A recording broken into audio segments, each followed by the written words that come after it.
Stories flix प्रस्तुत करता है नई movie explanation the tomorrow war. इस कहानी की शुरुआत होती है कुछ लोगों के गिरने के साथ, जहां पर पहले सीन में दिखाया जाता है कुछ लोग आसमान से गिर रहे होते हैं। इनमें से कई लोग मर जाते हैं और कई लोग पानी में गिर जाते हैं, तो कई लोग बच जाते हैं और कई लोग मर जाते हैं। इस मूवी में एक किरदार दिखाया गया है जिसका नाम है जेम्स, जो इनमें से एक होता है और ये बंदा पानी में गिर जाता है। इसके बाद ये कहानी सीधे फ्लैशबैक में चली जाती है 30 साल पहले। जी हाँ दोस्तों, ये जो समय था वो 2051 का था और अभी जो समय है वो है 2021 का, मतलब 2021। यहाँ पर 2021 में दिखाया जाता है कि एक छोटी सी क्रिसमस पार्टी रहती है। 25 दिसंबर का दिन रहता है। जेम्स को यहाँ अगेन दिखाया जाता है। जेम्स जो रहता है वो अपनी पार्टी एंजॉय कर रहा होता है कि तभी एक चिट्ठी आती है उसे। वो जब उस चिट्ठी को पढ़ता है तो वो थोड़ा सा घबरा जाता है, क्योंकि वो उसके पिताजी की चिट्ठी रहती है और उसके पिता से उसकी ज़्यादा बनती नहीं है, इसलिए वो गुस्सा के वो चिट्ठी फेंक देता है। फिर उसके बाद वो बर्थडे पार्टी को एंजॉय करता है और बर्थडे पार्टी को एंजॉय करने के बाद वो जाता है अपने परिवार के साथ एक फुटबॉल मैच देख रहा होता है। और यहाँ पर सभी लोग काफ़ी एंजॉय कर रहे होते हैं कि तभी लाइव टेलीकास्ट के बीच जिस फुटबॉल मैच में फुटबॉल हो रहा होता है वहाँ एक लूप होल खुलता है, जैसे कि दूसरी गैलेक्सी का रास्ता, और चारों तरफ अंधेरा अंधेरा छा जाता है और सभी देख के हैरान हो जाते हैं। किसी को कोई समझ नहीं आता कि हुआ क्या है कि तभी उसके अंदर से कुछ लोग निकलते हैं। शुरू में देखने में लगता है ये कोई एलियन है, लेकिन बाद में मालूम चलता है यह इंसान रहते हैं। अब ये जो इंसान रहते हैं वो 2051 से आए होते हैं, मतलब कि आज से 30 साल आगे 2051 से आए रहते हैं। और वो आते ही कहते हैं कि हमें आपकी मदद चाहिए। हम 2051 से आए हैं और 2051 में धरती से इंसानों का सफाया होने वाला है। धरती पे मात्र गिने चुने 5 लाख इंसान बचे हुए हैं और 2051 में धरती पर एलियंस का एक बड़ा हमला हुआ है, जिसकी वजह से हमें लड़ने के लिए फ़ौज चाहिए और हमारे पास फ़ौज ख़त्म हो चुकी है और हम चाहते हैं कि 2021 से हम फ़ौज बनाकर वहाँ ले जा सके। शुरू में जब ये चीज़ें लोग देखते हैं तो सबको लगता है कोई जोक होगा, लेकिन बाद में 1 साल बाद ये सारी चीज़ें सच हो जाती हैं और जो पृथ्वी की सरकार रहती है, दुनिया भर की सरकारें एक हो जाती हैं और वो मिलकर 2051 में जाने के लिए एक टाइम मशीन का निर्माण कर लेते हैं और उस टेक्नोलॉजी के जरिए वो यहाँ से इंसानों को 2051 में भेजना शुरू करते हैं।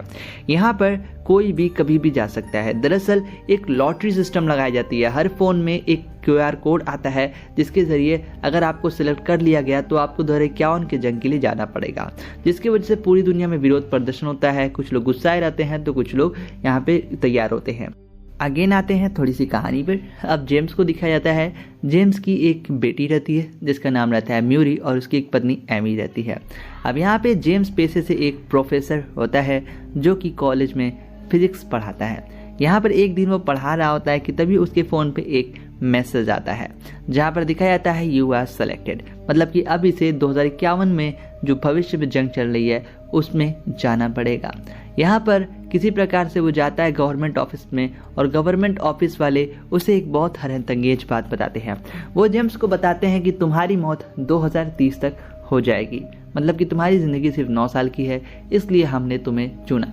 तो जेम्स कहता है तो मैं अपनी 9 साल अच्छे से काटना चाहूँगा। वो लोग कहते हैं तुम काट लोगे तुम्हारा परिवार नहीं खुश रहेगा। अगर तुम वहाँ जाते हो जिंदा बच गए तो कोई बात नहीं, अगर तुम मर गए वहाँ पे तो हम तुम्हारे परिवार को $10 लाख देंगे, जो कि बहुत बड़ी रकम होती है। वो बहुत अच्छे जी लेंगे। अब ये सुनकर जेम्स ना करना चाहता है, लेकिन फिर भी उसको ज़बरदस्ती हाथ में एक ब्रेसलेट पहना दिया जाता है।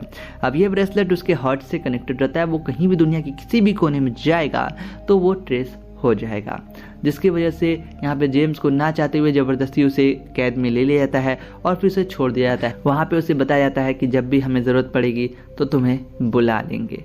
फिर उसके बाद जेम्स बहुत दुख होकर जाता है अपने घर पर, और जब वो घर पे जाता है तो अपनी वाइफ को बताता है ये सारी बातें। उसकी वाइफ ये सुनकर बहुत घबरा जाती है। उसकी बेटी कहती है पापा मुझसे प्रॉमिस कीजिए कि आप कहीं नहीं जाएंगे। जेम्स कहता है मैं वादा करता हूँ तुमसे मैं कहीं नहीं जाऊँगा। इसके बाद जेम्स एक मैकेनिक के पास जाता है। अब ये मैकेनिक और कोई नहीं, जेम्स के खुद पिताजी रहते हैं। दरअसल जो जेम्स के पिताजी रहते हैं वो बहुत अवैध काम करते हैं, सरकार की टेक्नोलॉजीज़ को हैक करने का काम रहते हैं, एक प्रकार के साइंटिस्ट रहते हैं। तो जिसके कारण जेम्स उनसे नहीं बात करता था, लेकिन अब जब मुसीबत में रहता है तो जब अपने पिताजी के पास जाता है, उसके पिताजी उससे बोलते हैं कि जब बेटा मुसीबत में होता है तो बाप ही काम आता है, जिसकी वजह से थोड़ी अनबन होती है। जेम्स के पिताजी जो रहते हैं वो उस ब्रेसलेट को बहुत खोलने की कोशिश करते हैं, लेकिन वो भी नाकामयाब हो जाते हैं, क्योंकि जो ब्रेसलेट की टेक्नोलॉजी है वो सीधे हार्ट से कनेक्टेड है। अगर उन्होंने कोई छेड़छाड़ की तो जेम्स की जान जा सकती है, और एक पिता कभी नहीं चाहेगा कि उसकी बेटी की जान उसकी वजह से जाए। अब यहाँ पर ना चाहते हुए भी जेम्स को आर्मी कैंप में ले जाया जाता है। आर्मी कैंप में जाकर उसका एक बहुत अच्छा फ्रेंड बनता है जिसका नाम था डोरियन, और इन दोनों में काफ़ी अच्छी बातचीत होती है। जेम्स का एक और बैकग्राउंड रहता है, प्रोफेसर बनने से पहले वो 15 साल तक आर्मी में ड्यूटी दे चुका है, जिसकी वजह से आर्मी वाले उसे जानबूझ के बुलाते हैं। यहाँ पर उन्हें बताया जाता है कि आपको यहाँ 1 महीने तक कड़ी ट्रेनिंग भी दी जाएगी। वो जो 2051 की जो धरती है वहाँ पर एक बहुत खतरनाक एलियन प्रजाति हमला कर दी है, जिसकी वजह से आपको वहाँ पे लड़ने जाना है। और यहाँ पे ये लोग 1 महीने की सोचते हैं ट्रेनिंग मिल जाएगी, लेकिन इन्हें तीसरे दिन ही इन्हें इमरजेंसी में जाना पड़ता है और कहता है अब तुम लोग को जाना होगा। यहाँ पर जितने भी लोग जेम्स के साथ रहते हैं, डोरियन वगैरह जितने लोग होते हैं, वो सभी घबरा जाते हैं, कहते हैं हमें तो अभी बंदूक चलाना भी नहीं सिखाया गया है, हम कैसे चले जाएं। लेकिन यहाँ पर जबरदस्ती सबको भेजा जाता है। यहाँ पर जो जेम्स रहता है वो कुछ लोग को अपने आसपास में बता देता है, ऐसे ऐसे बंदूक लोड होता है, बता देता है। फिर यहाँ पर एक पोर्टल खोला जाता है। यह टेक्नोलॉजी 2051 की रहती है और इस पोर्टल से इन लोग को 2051 में भेजा जाता है। अब इस पोर्टल से जाते समय कुछ लोग तो निकल जाते हैं, लेकिन तभी रास्ते में एक डिफेक्ट आ जाता है। जी हाँ दोस्तों, अब ये जो डिफेक्ट आता है जिसकी वजह से आपको मूवी के शुरुआत में दिखाया गया है कुछ लोग आसमान से गिर रहे होते हैं, ये वही सीन आता है जहाँ पर कई लोग गिर के मर जाते हैं और जेम्स किसी प्रकार से पानी में गिर के बच जाता है और डोरियन भी बच जाता है। करीबन यहाँ पे मान लीजिए 40-50 लोग ही पहुंच पाते हैं और 200 लोगों को भेजा गया होता है। अब यहाँ पर जेम्स का हौसला पूरी तरीके से टूट चुका है, उसके साथ जो कमांडर रहते हैं वो सभी हौसला टूट चुका है कि उनकी फौज आधी तो वैसे ही मर गई। यहाँ पर जेम्स पूछता है, यहाँ पर एक ऑफिसर रहती है जिसका नाम रहता है म्यूरी। अब ऑफिसर म्यूरी से वो पूछता है हमें यहाँ किस लिए बुलाया गया है, अब मुझे काम बताओ। ऑफिसर म्यूरी कहती है एलियंस का डीएनए का लास्ट सैंपल पास के लैब में है और एलियंस चाहते हैं उस लैब को ख़त्म करना। हमें किसी भी हाल से वहाँ पर एक लैब का सैंपल उठाकर किसी भी हाल में सेफ जगह पहुँचाना होगा। यहाँ पे जो जेम्स रहता है अपने कमांडर के साथ मिलकर जितने भी लोग रहते हैं उन लोगों को सुरक्षित किसी प्रकार से डरते डराते वहाँ तक पहुँच जाते हैं। ये लोग लोकेशन ट्रैक करते करते और फिर यहाँ पे वो लोग उसे ढूंढना शुरू करते हैं। काफ़ी अफरा तफरी के बाद उन्हें ये चीज़ें मिल जाती हैं, लेकिन जैसे ही उन्हें ये चीज़ मिलती है तुरंत वहाँ पे एलियंस भी हमला कर देते हैं। और यहाँ पे पहली बार एलियंस को दिखाया जाता है। एलियंस जो रहते हैं उनको नाम दिया गया था व्हाइट स्पाइक्स, और ये एक बहुत खतरनाक प्रकार के क्रिएचर होते हैं जो कि इंसानों को चुटकी में मार सकते हैं। इनको गोलियों का कोई असर नहीं होता है, मुश्किल से आप 20 गोली चलाने पर मरते हैं, लेकिन ये कमजोरी रहती है, अगर आप इसे गर्दन पे मारेंगे तो ये मर जाएंगे, जिसके कारण कई लोगों को ये एलियन मार डालते हैं। और जब ये लोग वहाँ से बचते बचाते निकलते हैं तो सुबह पाते हैं कि मात्र 2 लोग वहाँ से जिंदा बच के आ पाए हैं। पहला रहता है जो जेम्स है और दूसरा उसका दोस्त डोरियन। जब वो सुबह उठकर आर्मी के हॉस्पिटल से उठता है तो सुबह पूछता है और लोग कहाँ हैं, तो बताते हैं उनमें से बस तुम दोनों ही बचे हो, बाकी सब मारे गए हैं। जिसके कारण अब जेम्स की हालत और ख़राब हो जाती है कि डोरियन भी यहाँ पे बहुत घबरा जाता है। इसके बाद यहाँ पर एंट्री होती है ऑफिसर म्यूरी की, और जेम्स पूछता है तुमने हमें यहाँ तो बुला लिया है, पर उस खतरनाक प्रजाति से लड़ने के लिए तुम्हारे पास क्या विकल्प है। धरती तो नहीं बचने वाली क्योंकि वो करोड़ों में है और हम सिर्फ 5 लाख इंसान बचे हैं। आखिर हम उनका मुकाबला कैसे करेंगे। यहाँ पे म्यूरी बताती है हमारे पास एक प्लान है। अब यहाँ पर जो एलियन प्रजाति व्हाइट स्पाइक्स को दिखाया गया है, इन व्हाइट स्पाइक्स की एक हेड लीडर रहती है जो कि फीमेल होती है। ये जो फीमेल व्हाइट स्पाइक होती है काफ़ी ताकतवर रहती है और यहीं से सारे बच्चे पैदा होते हैं व्हाइट स्पाइक के।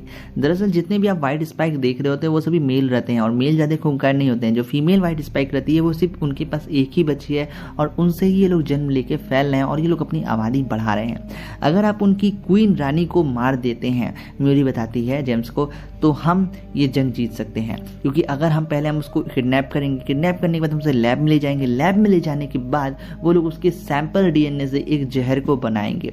अब इनके पास जहर तो एक ऑलरेडी रहता है, लेकिन जो जहर रहता है वो सिर्फ मेल्स पे काम करता है। जो फीमेल व्हाइट स्पाइक्स रहती हैं उनके ऊपर ये काम नहीं करता, जिसके कारण उनके पास व्हाइट स्पाइक्स जो होते हैं एलियंस, उनका फीमेल पॉपुलेशन कम है पर मेल ज़्यादा है। जिनकी वजह से अब म्यूरी चाहती है कि किसी प्रकार से हम एक फीमेल व्हाइट स्पाइक को उठा के उसके डीएनए से एक ऐसी जहर को बनाएं जिससे हम इन्हें खत्म कर सके। पर यह काम इतना आसान नहीं है। एक व्हाइट स्पाइक को उठाना के लिए कम से कम 100 से 200 लोगों की ज़रूरत है। इसकी वजह से ये लोग एक प्लान बनाते हैं और वहाँ पे दूसरे सुबह जाते हैं। अब ये लोग जब वहाँ पहुँचते हैं तो देखते हैं कई सारे वाइट स्पाइक्स वहाँ रहते हैं, लेकिन इन्होंने किसी प्रकार से कंट्रोल कर पूरी तरीके से कब्जे में किए होते हैं और वाइट स्पाइक्स के बिल में कई सारे कमांडोज जाते हैं। अब यहाँ पर पहली सीन दिखाया था वाइट स्पाइक्स जब सामना होता है जो फीमेल रहती है तो वो करीबन 200-300 कमांडो को तो वैसे ही मार देती है, लेकिन बड़ी ही चालाकी के साथ आधुनिक एक टेक्नोलॉजी का इस्तेमाल करके म्यूरी और जेम्स मिलकर उसे उठा लेते हैं वहाँ से। अब यहाँ पे जब लोग इसे उठा के ले जाते हैं तो इनको भी काफ़ी सारी प्रॉब्लम होती है, पर तमाम प्रॉब्लम का सामना करते करते ये भी लोग निकल जाते हैं वहाँ से। और जब ये लोग हेलीकॉप्टर में जा रहे होते हैं कि तभी यहाँ पर म्यूरी जो रहती है जेम्स को बताती है कि मैं आपकी बेटी हूँ। दोस्तों अब ये वही बेटी है जो छोटी सी थी उस समय, लेकिन अब म्यूरी 2051 में बड़ी हो चुकी है। जेम्स को सुनकर एक छोटा सा झटका लगता है, वो कहता है तुम मेरी बेटी हो। शुरू में तो उसे बहुत गर्व होता है, लेकिन म्यूरी से बताती है आपने हमें 2030 में छोड़ दिया था और आपने मॉम के साथ 2030 में डिवोर्स ले लिया था। दरअसल जेम्स की जो फैमिली रहती है वो रिश्ता बहुत अच्छा होता है। जेम्स को विश्वास नहीं होता कि मैं किसी को डिवोर्स क्यों दे सकता हूँ। यहाँ पर ये भी पूछता है म्यूरी से जेम्स कि 2030 में मरा कैसे। तो यहाँ पर म्यूरी बताती है जब आप डिवोर्स देके जा रहे थे घर पे तो आपकी एक कार एक्सीडेंट में मौत हो चुकी थी।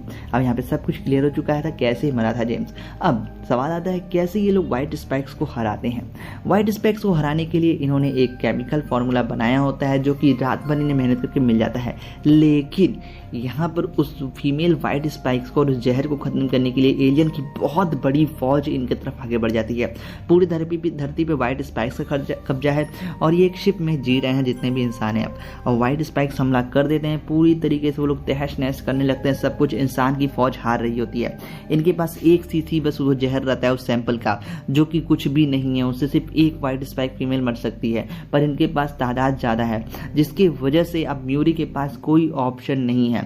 वो जेम्स से कहती है, अपने पिता से कहती है जेम्स आप इसे भूतकाल में ले जाइए 2021 में ले जाइए और उनसे कहिएगा इससे खूब ढेर सारे सैंपल्स बने और जब पास्ट में कभी व्हाइट स्पाइक निकलेंगे तो हम उन्हें वहीं टैकल कर सकें। जेम्स चाहता था कि म्यूरी भी उसके साथ चले। और यहाँ पे मैं आपको एक टेक्नोलॉजी के बारे में और बताना चाहूँगा। जब ये लोग टाइम मशीन बनाया था तो इनमें 7 दिनों का टाइमर लगाया गया था। जी हाँ दोस्तों, 7 दिनों में ये अपने आप से टेलीपोर्ट होकर 2021 में पहुँच जाएंगे। अगर मर गए तो नहीं पहुँच पाएंगे। तो जेम्स तो यहाँ बच जाता, लेकिन म्यूरी का मरना तय था। लेकिन जेम्स चाहता था कि म्यूरी भी उसके साथ चले, इसलिए वो उसका हाथ पकड़ा रहता है। लेकिन म्यूरी बताती है मैं नहीं जा सकती यहाँ से क्योंकि मेरे भरोसे बहुत बड़ी सेना खड़ी है। यहाँ पर व्हाइट स्पाइक्स हमला कर देते हैं और इस पूरे जंग में म्यूरी मारी जाती है और जेम्स टेलीपोर्ट हो जाता है। अब इसका मतलब क्या हुआ आइए समझते हैं। इंसान 2051 में जंग हार चुके हैं और इंसानियत 2051 में खत्म हो चुकी है। पूरी धरती पे व्हाइट स्पाइक का राज आ चुका है। अब जब यहाँ पर जेम्स जाता है पास्ट में तो उसे एक बहुत बड़ा झटका लगता है। पहली बात वो 2 चीज़ें जान चुका है कि 2051 में उसकी बेटी है वो मर जाएगी, और दूसरी बात ये है कि वो उसे बचा नहीं सका। और जाते ही वो कहता है कि ये जो जहर है इसके कई सारे एंटीडोट बना दो। जब वो ये बात बताता है सेना को तो कोई उसका विश्वास नहीं करता है और उसके एंटीडोट को रिजेक्ट कर दिया जाता है क्योंकि इनके पास 2051 वाली टेक्नोलॉजी है ही नहीं जिससे वो एंटीडोट बना सकें। समझिएगा, वो जो एंटीडोट बनाई गई थी वो 2051 की टेक्नोलॉजी थी और 30 साल पहले ऐसी कोई टेक्नोलॉजी नहीं थी और वो उसे देख के समझ नहीं पा रहे थे वैज्ञानिक, लेकिन फिर भी उसे रख लिया गया था। लेकिन उस टेक्नोलॉजी के ना होने के कारण वो चीज़ें नहीं बनाई जा सकती थी, मतलब बड़े स्केल पे नहीं बनाई जा सकती थी। हालांकि छोटे स्केल पे बनाना पॉसिबल था, जिसकी वजह से दुनिया भर की सरकारों ने मना कर दिया। अब यहाँ पर जेम्स को मालूम है कि इंसानियत 2051 में ख़त्म होने वाली है। अब वो करे तो करे क्या। कुछ सेना के बहुत बहादुर जवान थे जो कि 2051 से आए थे और वो 2021 में फंस चुके हैं अब क्योंकि टेलीपोर्टेशन द्वार भी बंद हो चुका है। अब यहाँ पर इन लोगों को एक आइडिया आता है कि ये जो व्हाइट स्पाइक्स ये आए कब थे। दरअसल जब इनका हिस्ट्री खंगाला जाता है तो मालूम चलता है व्हाइट स्पाइक कब आए कभी मालूम ही नहीं चल पाया, क्योंकि ये रशिया में सबसे पहले दिखे और पूरी रशिया को इन्होंने ख़त्म किया, फिर पूरी दुनिया को ये ख़त्म करने चल पड़े थे। अब यहाँ पर ये लोग मीटिंग करते हैं और जो जेम्स की बीवी एमी रहती है वो उसे बताती है क्या भरोसा व्हाइट स्पाइक्स पहले से धरती पे हो सकता है वो 1000 साल पहले आए हों और 2048 से निकलना शुरू किए हों। अब इसको सुनकर जेम्स को कुछ डाउट होता है। म्यूरी ने उसे वो लोकेशन बताया था जहां से व्हाइट स्पाइक निकलने शुरू किए थे। अब यहाँ पर इन लोग का ये थ्योरी बनाया जाता है कि जो व्हाइट स्पाइक्स होते हैं वो हो सकता है धरती के गोद में हजारों साल पहले आए हों और वो छिप कर बैठे हों कि हम सही समय पे निकलेंगे। और यहाँ पे मैं बता दूं, व्हाइट स्पाइक्स की एक कमजोरी होती है कि वो ठंड के समय जीवित नहीं रह सकते हैं, वो गर्मियों में ही निकलते हैं। अब जब उन लोग का शिप लैंड होता है रशिया में, वहाँ काफ़ी अटलांटिक की ठंडी पड़ी होती है, बर्फ जमी होती है। अब इन लोग एक टीम बनाते हैं 20 लोगों की, और ये लोग चाहते हैं कि जाके हम व्हाइट स्पाइक्स को उनके जन्म होने से पहले ही मार दें। अब ये काम सुनने में तो बहुत आसान रहता है, समय से पहले जाके मार दो, मतलब उनका जो शिप रहता है वो करीबन 1000 साल पहले वहाँ क्रैश हुआ होता है, जमीन के अंदर धंसा होता है, और इन लोग को वो जगह ढूंढ कर जाकर उन व्हाइट स्पाइक्स को आने से पहले ही मार देना है। दुनिया भर की जो सरकारें रहती हैं वो अब हार मान चुकी हैं, और ये 20 लोग जो होते हैं टीम बनाकर जाते हैं और उस जहर का करीबन 100 से 150 सैंपल्स किसी प्रकार से इन लोगों को डेवलप कर लेते हैं। अब शुरू में जब ये लोग जाते हैं तो इन्हें नहीं मिलता है, लेकिन बाद में इन्हें वो होल मिल जाता है, और वो जब वहाँ जाते हैं तो दंग रहते हैं। एक बहुत बड़ी स्पेसशिप रहती है जो कि वहाँ पहुंची रहती है। अब थोड़ा सा व्हाइट स्पाइक्स के बारे में बता देता हूँ। व्हाइट स्पाइक्स एक प्रजाति रहते हैं जो कि दूसरे ग्रह पर रहते हैं। उनकी भी जो यहाँ पर क्रिएचर होते हैं, जो प्रजाति खत्म हो चुकी थी, तो वो लोग धरती पर आए होते हैं कब्जा करने। लेकिन जब वो लोग धरती पर आए होते हैं तो उनकी आबादी इतनी कम होती है कि वो लोग कुछ भी नहीं कर सकते, और उनकी जो टेक्नोलॉजी वो इंसानों से आगे रहती है। लेकिन आबादी कम होने के नाते वो लोग 1000 सालों से अंदर अंदर अपना आबादी बढ़ा रहे थे धरती के अंदर, और जब उनकी आबादी अधिक हो जाती है 60,000 70,000, तो लोग धरती पे आक्रमण करने की प्लानिंग रहती है। कुल मिला के धरती के अंदर पहले से बसी हुई एक कॉलोनी रहती है जो कि सही समय का आने का इंतजार करती है धरती पे हमला करने के लिए। अब ये सारी बात आपको क्लियर हो चुकी है। अब इसके बाद क्या है, ये व्हाइट स्पाइक्स पे जाकर सीधा हमला करना शुरू करते हैं, और जैसे ही वो एक सेल में लगाते हैं तुरंत एक व्हाइट स्पाइक मरता है, दूसरा मरता है, तीसरा मरता है। लेकिन तभी यहाँ पर जितने भी व्हाइट स्पाइक्स, पूरी कॉलोनी बसी रहती है, इन लोगों को लगता है कि 2-3 व्हाइट स्पाइक्स होंगे, लेकिन जब ये लोग देखते हैं तो जाके करीबन यहाँ पर 100-150 व्हाइट स्पाइक्स पहले से रहते हैं जो कि काफ़ी कॉलोनी की तरह जी रहे होते हैं। ये लोग जो व्हाइट स्पाइक्स होते हैं ये इन्हें मारने के लिए दौड़ते हैं, पर इनके पास रहता है एंटीडोट। एक के बाद एक सारे व्हाइट स्पाइक्स को ये लोग मार गिराते हैं, लेकिन एक जो मदर व्हाइट स्पाइक रहती है जो कि फीमेल रहती है वो वहां से बच के निकल जाती है, और यहाँ पर इन लोग के काफ़ी साथी भी मारे जाते हैं। 3 लोग आखिरी में बचते हैं, एक जेम्स का पिता, और दूसरा उसका दोस्त डोरियन, और जेम्स खुद। अब यहाँ पर ये लोग प्लानिंग करते हैं कि किसी प्रकार से हमें उस फीमेल को मारना होगा, क्योंकि उसके पेट में अंडे थे। अगर वो निकल जाती है यहाँ से तो तबाही कोई नहीं रोक सकता। अब ये लोग चारों तरफ फैल जाते हैं, और आगे चल के इनका सामना होता है फीमेल व्हाइट स्पाइक के साथ।